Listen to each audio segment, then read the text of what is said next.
All right, welcome to this episode.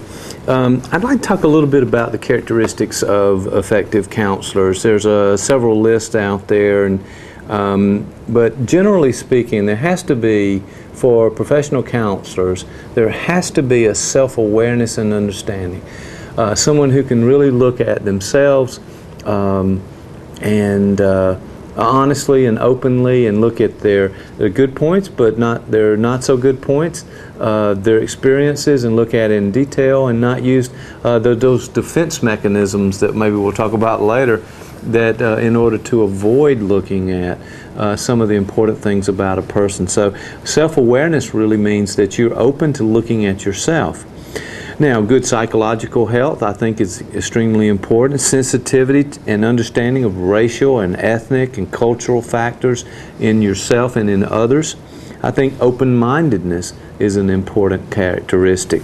Objectivity, giving your objective opinion and view of something. But also importantly, I think a characteristic has to be competence. I think you have to get training, you have to understand what counselors do, and then therefore understand that you'll have to have a lot of training to do this job well. Importantly, I think another characteristic is trustworthiness. You have to be a person that allows others in.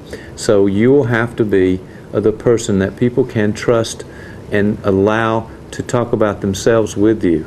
And that trustworthiness is an important factor here. Interpersonal attractiveness, the kind of idea that people would want to be around and want to talk with you about it, and feel free to open up. So, self-awareness and understanding. Let's talk about that for just a minute. So, awareness of your own needs, awareness of your own motivation for helping, awareness of your feelings about various kinds of things, awareness of your own personal strengths and limitations and coping skills. Now, good psychological health. Well, I think there's probably a lot to say about that, but it's the ability to function in the world and be able to deal with the difficulties in the world and the stressors, as well as the good points in the world, so that we know that people are not always on a flat line in their lives. There are very good times and positive times, and there are very down times and sad times in our life. So there's always a fluctuation in that, up and down in our lives, and that is life, and that is just the way that I think counselors have to develop good psychological health. Sensitivity to others, and in this multicultural world, we're really beginning to understand that we have to learn not only about our own culture and understand about the effects of our culture on others, but really learn about other cultures, their beliefs and their system of understanding and functioning in the world. And once we do that, then we'll find that there are a lot of similarities between us to help us work through problems.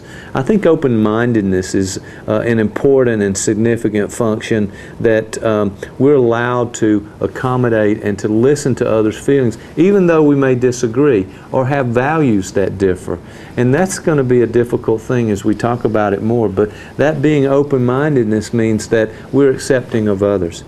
Objectivity means that you really have the ability to see it from another person's point of view. It's very much like empathy, this idea that we can be objective, but we have to empathize with people as well. So we're really spending time not trying to deliver a message to a client, but really trying to understand that client. And as I might say, that this idea of self-awareness will allow us not to use our own agenda or press a particular viewpoint or value on another person, but really to be objective about that and be able to hold back on those kinds of things and allow the other person to come out. Competence, I think, is why people go into training programs, and the notion that you need to be a competent therapist in order to do this well. You need the clinical skills, you need the technical expertise, you need the judgment, you need the personal effectiveness, and information and knowledge is one of the ways that you do that. Becoming trustworthy is the idea that you are authentic, that you are who you are, and you don't promise more than that. So you stand by what you say. Another way to say that simply is that you're an honest person, and you're going to live by that notion. And that's a tough way to go sometimes. Interpersonal attractiveness is the idea that we're open to others who differ from ourselves, but that we are supportive of others in different views and in different ways interpersonally, so that they are wanting to come and talk to you as a personal counselor, and you can therefore be more of help.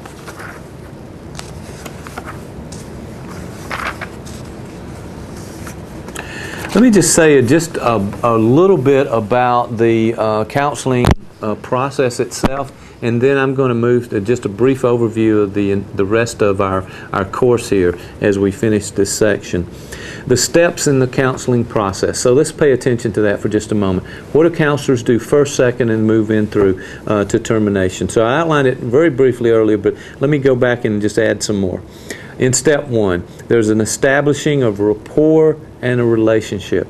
The establishment of rapport means that we're really trying to understand the person, we're offering hope, we're giving them our attention, and we're really there for them to understand what they're presenting, and really try to be with them in the moment to moment throughout the first therapy sessions. So we're establishing rapport, and the way we do that is we're listening, and we're giving them feedback that we are attending and understanding. And when we don't understand something, we ask them and get clarification with that. We're trying to understand those feelings that are behind what they say. In step two of the counseling process, we're assessing and defining the presenting problem. And here, what the client brings in is a presenting problem, and we're really getting in this step a little more into detail. When does this occur? How much does it occur? How often? What are the precursors to this occurring? Those kinds of the detailed information to see how long this problem has been going on. How deep is this problem in the person's life?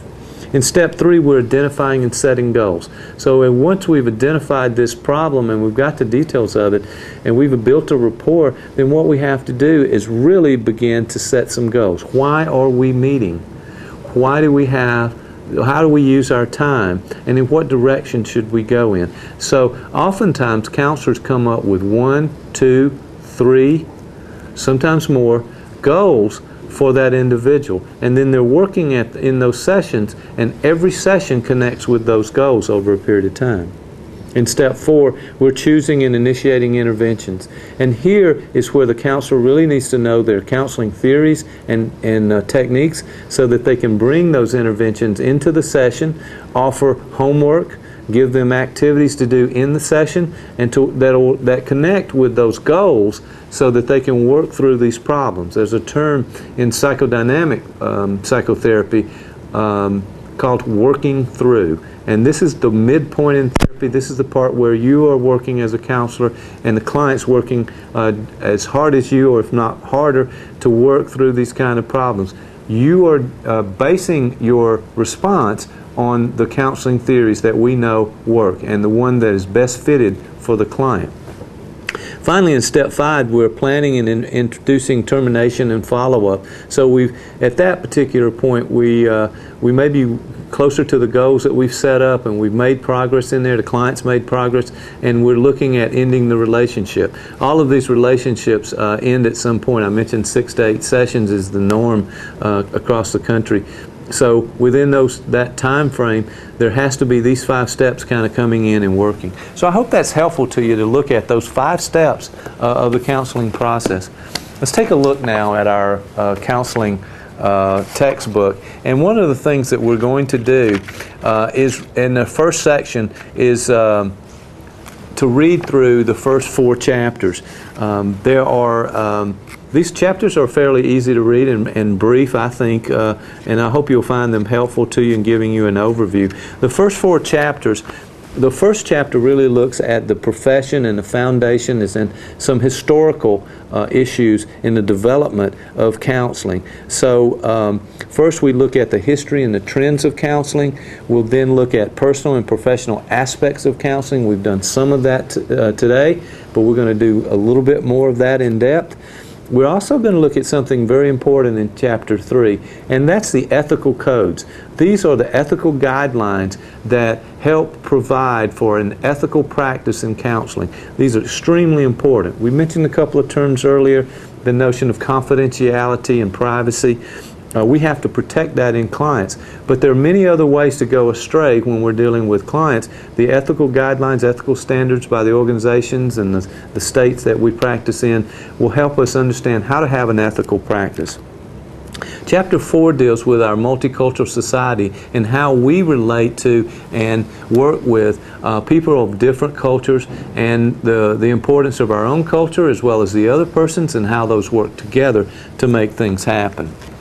We then skip next to Chapter 6, and we're in that particular section. We're moving into our helping section.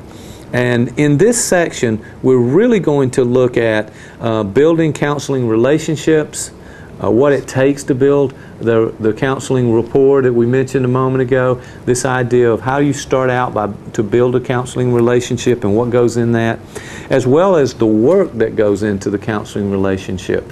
So there's a lot to know about those two areas, building the relationship and then making it one that is, as we say a lot in counseling, both supportive and challenging for the client.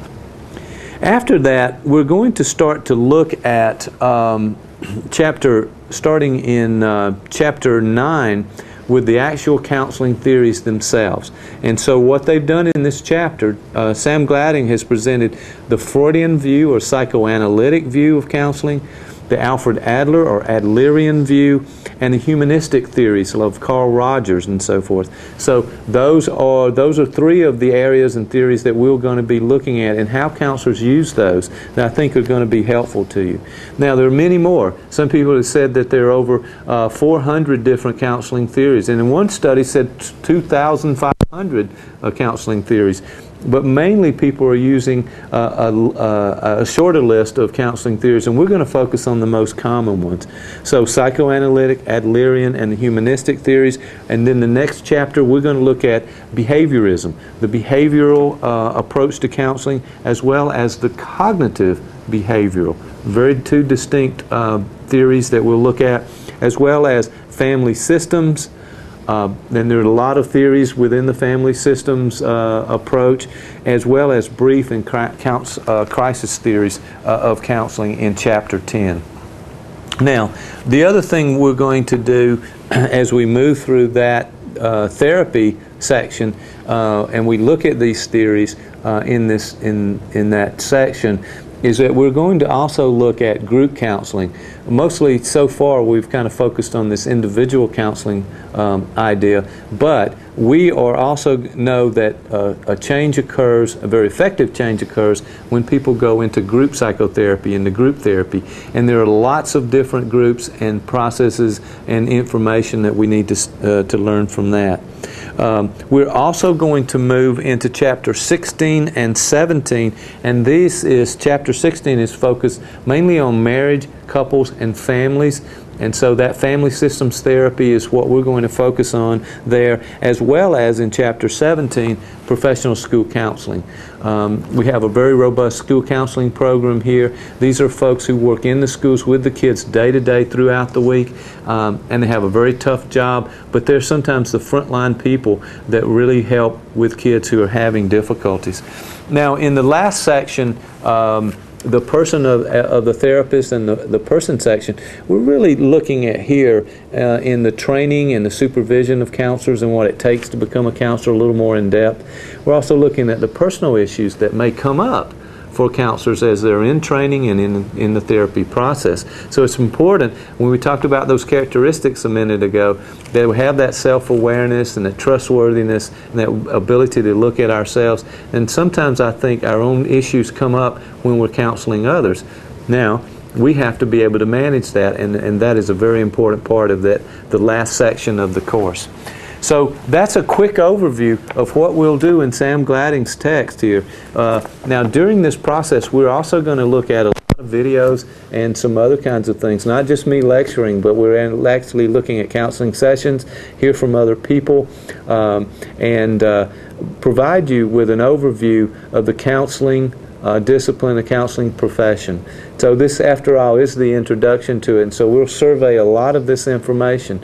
Hopefully some of you will think about becoming a professional counselor, and if that's the case, we can certainly provide more information for you.